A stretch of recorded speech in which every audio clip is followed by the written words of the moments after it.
Assalamualaikum, selamat datang di channel YouTube aku, Lira Nasution. Jangan lupa ya di like dan komen. Dan jangan lupa di subscribe dan bunyikan tanda lonceng. Terima kasih.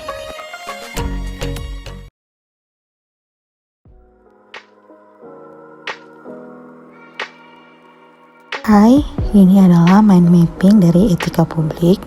Untuk lebih jelasnya, nanti akan saya bahas satu persatu.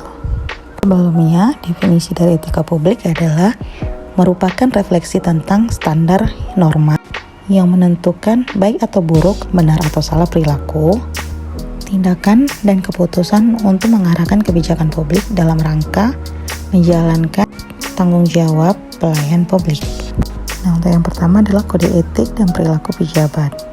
Kemudian kita bahas yang kode etik. Yang pertama, melaksanakan tugasnya dengan jujur, tanggung jawab, dan berintegritas tinggi. Yang kedua, melaksanakan tugasnya dengan cermat dan disiplin. Melaksanakan sikap hormat, sopan, dan tanpa tekanan. 4. Melaksanakan tugasnya sesuai dengan peraturan perundangan yang berlaku. 5. Melaksanakan tugasnya sesuai dengan perintah atasan atau pejabat yang berwenang, sejauh tidak bertentangan dengan ketentuan peraturan perundang-undangan atau etika pemerintahan. Yang keenam, menjaga kerahasiaan yang menyangkut kebijakan negara. 7. Menggunakan kekayaan dan barang milik negara secara bertanggung jawab, efektif dan efisien. 8. Menjaga agar tidak terjadi konflik kepentingan dalam melaksanakan tugasnya. 9. Memberikan informasi secara benar dan tidak menyesalkan kepada pihak yang lain yang memerlukan informasi terkait kepentingan dinas. 10. Tidak menyalahgunakan informasi internal negara, tugas, status, kekuasaan, dan jabatannya untuk mendapatkan atau mencari keuntungan atau manfaat bagi diri sendiri atau untuk orang lain. 11. Memegang teguh nilai dasar ASN dan selalu menjaga reputasi dan integritas ASN.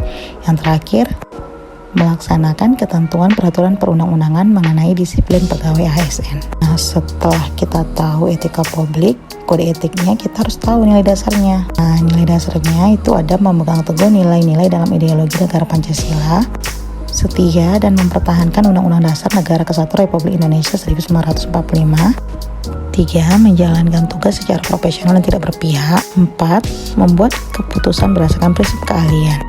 5. Menciptakan lingkungan kerja yang non-diskriminatif. 6. Memelihara dan menjunjung tinggi standar etika luhur. 7. Mempertanggungjawabkan tindakan dan kinerjanya kepada publik. 8. Memiliki kemampuan melaksanakan kebijakan dan program pemerintah.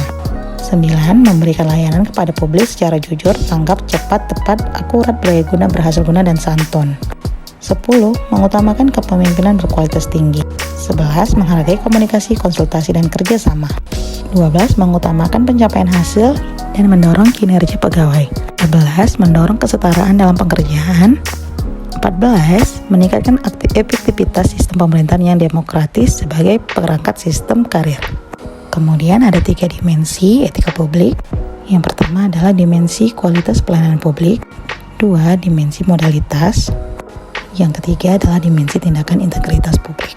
Kemudian ada tuntutan etika publik dan kompetensi, yaitu pelayan publik yang profesional membutuhkan tidak hanya kompetensi teknis dan leadership, namun juga kompetensi etika. Kemudian bagaimana sih perilaku pejabat? Nah, penguasa itu jadi pelayan, wewenang menjadi peranan, dan jabatan publik adalah amanah. Jadi 3 hal itu harus memang benar dilakukan oleh pejabat.